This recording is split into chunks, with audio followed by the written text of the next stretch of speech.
ವಾತಾವರಣದ ವ್ಯತ್ಯಾಸದಿಂದಾಗಿ ಬರುತ್ತೆ. ಹಲವಾರು ಸಂದರ್ಭದಲ್ಲಿ ಇದರ ಬಗ್ಗೆ ವಿಜ್ಞಾನಿಗಳು ವರದಿ ಕೊಟ್ಟಿದ್ದಾರೆ, ಸೈಂಟಿಸ್ಟ್ಗಳು ಮಾಡಿದ್ದಾರೆ. 100% ಇವರಿಗೆ ಇನ್ನೂ ಕೂಡ ಪರಿಹಾರವನ್ನು ಕೊಡೋಕ್ಕಾಗದೇ ಇದ್ದರೂ ಕೂಡ ಹಂತ ಹಂತದಲ್ಲಿ ಬೇರೆ ಬೇರೆ ರೀತಿಯ ಪರಿಹಾರಗಳು ರಾಜ್ಯ ಸರ್ಕಾರದ ಮೂಲಕ ಇದಕ್ಕೆ ಬಂದಿದೆ.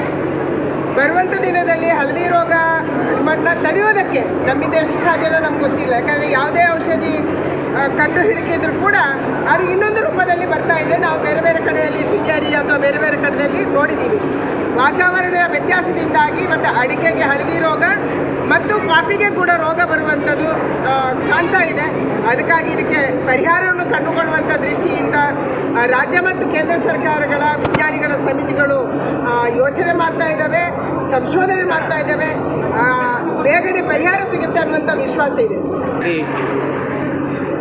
ಆಪರೇಷನ್ ಸಿಂಧೂರು ಅತ್ಯಂತ ಯಶಸ್ವಿಯಾಗಿದೆ.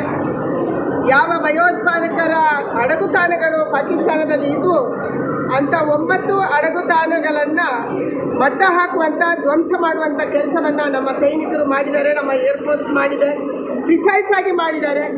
ಅದೇ ಎಲ್ಲಿ ಭಯೋತ್ಪಾದಕರ ತಾಣ ಇತ್ತು, ಎಲ್ಲಿ ಮಸೂದಿನ ಕುಟುಂಬ ಇತ್ತು ಅಂಥದಕ್ಕೆ ಅಟ್ಯಾಕ್ ಮಾಡುವಂಥದ್ದನ್ನು ಮಾಡಿ ಅವರನ್ನು ಕೊಂದು ಹಾಕುವಂಥದ್ದು ಆಗಿದೆ. ಭಯೋತ್ಪಾದನೆಯ ಒಂದು ಧ್ವಂಸ ಇದು ಕೇವಲ ಆರಂಭ ಮಾತ್ರ. ಇನ್ನು ಬರುವಂಥ ದಿನಗಳಲ್ಲಿ ಭಾರತ ಭಯೋತ್ಪಾದನೆಯನ್ನು ಸಹಿಸಲ್ಲ ಅನ್ನುವಂಥ ಒಂದು ದೊಡ್ಡ ಸಂದೇಶವನ್ನು ಕೊಟ್ಟಿದೆ. ಅತ್ಯಂತ ಯಶಸ್ವಿಯಾಗಿ ಇದು ನಡೆದಿದೆ. ಬರುವಂಥ ದಿನದಲ್ಲಿ ಇನ್ನಷ್ಟು ಜೋರಾದ ರೀತಿಯಲ್ಲಿ ಭಾರತ ಭಯೋತ್ಪಾದನೆಯ ವಿರುದ್ಧ ಎದ್ದು ನಿಲ್ಲಬೇಕಾಗಿದೆ. ಯಾಕೆಂದರೆ ಇವತ್ತು ಇದು ಕೇವಲ ಭಾರತದ ಸಮಸ್ಯೆ ಅಲ್ಲ. ನಿನ್ನೆ ಇಸ್ರೇಲಿನ ನೌಕರರನ್ನು ಅಮೆರಿಕದಲ್ಲಿ ಕೊಂದು ಹಾಕಿದ್ದಾರೆ. ಅಂದರೆ ಇಂಥ ಭಯೋತ್ಪಾದನೆ ಇವತ್ತು ಪ್ರಪಂಚದಾದ್ಯಂತ ಇದೆ. ಇದಕ್ಕೆ ಮೂಲ ಪುರುಷ, ಇದಕ್ಕೆ ಗುರು ಅದು ಪಾಕಿಸ್ತಾನ. ಅದಕ್ಕಾಗಿ ಪಾಕಿಸ್ತಾನಕ್ಕೆ ನಾವು ಪಾಠ ಕಲಿಸಬೇಕಾಗಿದೆ. ಕೇವಲ ನಮ್ಮ ದೇಶ ಅಲ್ಲ, ಭಯೋತ್ಪಾದಕರನ್ನು ವಿದೇಶಕ್ಕೆ ರಫ್ತು ಮಾಡ್ತಾ ಇರುವಂಥ ಪಾಕಿಸ್ತಾನಕ್ಕೆ ಇವತ್ತು ಇಡೀ ಪ್ರಪಂಚ ಒಟ್ಟಾಗಿ ಪಾಠವನ್ನು ಕಲಿಸಬೇಕಾಗಿದೆ. ಅಂಥ ದಿನಗಳು ಹತ್ತಿರ ಬರಲಿ. ವಿರೋಧ ಪಕ್ಷಗಳು ಏನಿದೆ ಆಪರೇಷನ್ ಸಿಂಧೂರ ಏನಿದೆ ಅದನ್ನು ಬಿಜೆಪಿ ರಾಜಕೀಯವಾಗಿ ಬಳಸ್ಕೊಳ್ತಾ ಇದೆ. ಯಾಕಂದರೆ ಕೆಲವೊಂದು ಕಡೆಗಳಲ್ಲಿ ಪ್ರೈಮ್ ಮಿನಿಸ್ಟರ್ ಯಾರ ಫ್ಲೆಕ್ಸ್ಗಳನ್ನು ಬೇಕಾದ್ರೆ ಹಾಕೋಬಹುದು. ನಾವೇನೋ ರಾಹುಲ್ ಗಾಂಧಿಯವರ ಫೋಟೋಗಳನ್ನು ಅಥವಾ ಮಮತಾ ಬ್ಯಾನರ್ಜಿಯವರ ಫೋಟೋ ಹಾಕೋಬೇಡಿ ಅಂತ ಹೇಳಿಲ್ಲ. ನಮ್ಮ ಸೈನಿಕರು ಮುಂಚೂಣಿಯಲ್ಲಿ ನಿಂತು ಮಾಡಿದ್ದಾರೆ. ಮುಂಚೂಣಿಯಲ್ಲಿ ನಮ್ಮ ಸೈನಿಕರು ಇರ್ತಾರೆ. ಸೈನಿಕರ ತ್ಯಾಗದ ಬಲಿದಾನದ ಸಲುವಾಗಿ ಇದಾಗಿದೆ. ಸರ್ಕಾರ ಇದಕ್ಕೆ ಒತ್ತು ಕೊಡುವಂಥದ್ದನ್ನು, ಅವರಿಗೆ ಸ್ವಾತಂತ್ರ್ಯ ಕೊಡುವಂಥದ್ದನ್ನು, ಅಟ್ಯಾಕ್ ಮಾಡೋಕ್ಕೆ ಸ್ವಾತಂತ್ರ್ಯ ಕೊಡುವಂಥದ್ದನ್ನು ಕೊಟ್ಟಿದೆ. ಅದಕ್ಕಾಗಿ ನೀವು ಸೈನಿಕರ ಜೊತೆ ರಾಹುಲ್ ಗಾಂಧಿ ಫೋಟೋ ಹಾಕ್ಕೊಂಡ್ರು ನಮಗೇನು ತಕರಾರಿಲ್ಲ. ರಾಜಕೀಯ ಕಾರಣ ಯಾವುದನ್ನು ಕೊಲಿಸಬೇಕು? ಚುನಾವಣೆ ಬಂದಾಗ ರಾಜಕೀಯ, ಚುನಾವಣೆ ಇಲ್ಲದಾಗ ನಾವೆಲ್ಲ ದೇಶ ಬಾಂಧವರು ಒಟ್ಟಿಗೆ ಇರಬೇಕು, ಒಟ್ಟಾಗಿ ಹೋಗಬೇಕು, ಒಟ್ಟಾಗಿ ಯೋಚನೆ ಮಾಡಬೇಕು. ಇಲ್ಲೇ ಪರಸ್ಪರ ವಿರೋಧ ಭಾಷೆ ಇದ್ದರೆ ವಿದೇಶಿಯರು ಇದರ ದುರ್ಲಾಭವನ್ನು ಪಡಿತಾರೆ. ಇದು ವಿರೋಧ ಪಕ್ಷಗಳಿಗೆ ಇವತ್ತು ಅರ್ಥ ಆಗಬೇಕಾಗಿದೆ. ಕರ್ನಾಟಕ ರಾಜ್ಯ ಸರ್ಕಾರ ಆಸ್ಪತ್ರೆಯ ಆವರಣದಲ್ಲಿರುವಂಥ ಎಲ್ಲ ಜನೌಷಧಿ ಕೇಂದ್ರಗಳನ್ನು ಮುಚ್ತಾ ಇದೆ. ಹಿಂದೆ ಶರಣಗೌಡ ಪಾಟೀಲ್ ಅವರು ವೈದ್ಯಕೀಯ ಶಿಕ್ಷಣ ಸಚಿವರು ಹೇಳಿಕೆಯನ್ನು ಕೊಟ್ಟಿದ್ದರು.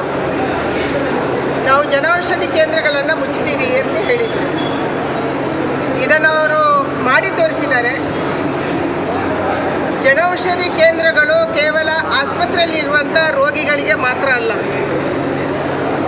ಆಸ್ಪತ್ರೆಗೆ ಬರುವಂಥ ರೋಗಿಗಳ ಪರಿವಾರದವರು, ಅಕ್ಕಪಕ್ಕದ ಊರಿನವರು, ಆಸುಪಾಸಿನ ವಾರ್ಡಿನವರು ಎಲ್ಲರೂ ಕೂಡ ಯಾವುದೇ ಒಂದು ಜಾಗದಲ್ಲಿ ಜನೌಷಧಿ ಕೇಂದ್ರ ಇದ್ದರೆ ಕೂಡ ಅದನ್ನು ಖರೀದಿ ಮಾಡ್ತಾರೆ. ಜನೌಷಧಿ ಕೇಂದ್ರ ಇರುವಂಥದ್ದೇ 100 ರೂಪಾಯಿಯ ಮಾತ್ರೆಯನ್ನು 3 ರೂಪಾಯಿಯಲ್ಲಿ ಕೊಡೋದಕ್ಕೆ, 1000 ರೂಪಾಯಿಯ ಔಷಧಿಯನ್ನು 100 ರೂಪಾಯಿಯಲ್ಲಿ ಕೊಡೋದಕ್ಕೆ. ಕೇಂದ್ರ ಸರ್ಕಾರ ಇವತ್ತು 15,000 ಜನೌಷಧಿ ಕೇಂದ್ರಗಳನ್ನು ದೇಶದಾದ್ಯಂತ ಮಾಡಿದೆ. ಇನ್ನೂ 10,000 ಜನೌಷಧಿ ಕೇಂದ್ರಗಳನ್ನು ಮಾಡೋದಕ್ಕೆ ಈಗಾಗಲೇ ಕಾರ್ಯಾಚರಣೆ ಆರಂಭ ಮಾಡಿದೆ. ಇಂಥ ಸಂದರ್ಭದಲ್ಲಿ ರಾಜ್ಯ ಸರ್ಕಾರ ಇವತ್ತು ಸುತ್ತೋಲೆ ಹೊರಡಿಸಿ ನಾವು ಇನ್ನು ಮುಂದೆ ಜನೌಷಧಿ ಕೇಂದ್ರಗಳನ್ನು ಮಾಡೋದೇ ಇಲ್ಲ ಅಂತಂದರೆ ನಿಮ್ಮ ಉದ್ದೇಶ ಏನು? ಯಾರ ಜೊತೆ ಶಾಮೀಲಾಗಿದ್ದೀರಿ? ಯಾವ ಫಾರ್ಮಸ್ಯೂಟಿಕಲ್ ಇಂಡಸ್ಟ್ರಿಯವರ ಜೊತೆ ಶಾಮೀಲಾಗಿ ನೀವು ಜನೌಷಧಿ ಕೇಂದ್ರಗಳನ್ನು ಮುಚ್ತಾ ಇದ್ದೀರಿ? ಇದು ನಮ್ಮ ಮುಂದಿರುವಂಥ ಪ್ರಶ್ನೆ. ಅದಕ್ಕಾಗಿ ನಾನು ಸರ್ಕಾರಕ್ಕೆ ಆಗ್ರಹ ಮಾಡ್ತೀನಿ, ನೀವು ಯಾರಿಗೆ ಫ್ರೀ ಮೆಡಿಸಿನ್ ಕೊಡ್ತೀರಿ ಕೊಡಿ, ಆಸ್ಪತ್ರೆಯಲ್ಲಿ ಅಡ್ಮಿಟ್ ಆಗಿದ್ರು, ಸರ್ಕಾರಿ ಆಸ್ಪತ್ರೆಯಲ್ಲಿ ನೀವು ಫ್ರೀ ಮೆಡಿಸಿನ್ ಕೊಡ್ತೀರಿ, ನೀವು ಕೊಡೋದಕ್ಕೆ ನಮ್ದೇನು ತಕರಾರಿಲ್ಲ. ಆದರೆ ಜನೌಷಧಿ ಕೇಂದ್ರಗಳನ್ನು ಯಾಕೆ ಮುಚ್ತೀರಿ? ಅದರಲ್ಲಿ ಕೇವಲ ಪೇಷಂಟ್ಗಳು ಅಲ್ಲಿ ಆಸ್ಪತ್ರೆಯಲ್ಲಿ ಇರೋರು ಮಾತ್ರ ತಗೊಳ್ಳೋದಲ್ಲ ಔಷಧಿ, ಬೇರೆಯವರು ತಗೋತಾರೆ, ಎಲ್ರಿಗೂ ಅನುಕೂಲ ಆಗುತ್ತೆ.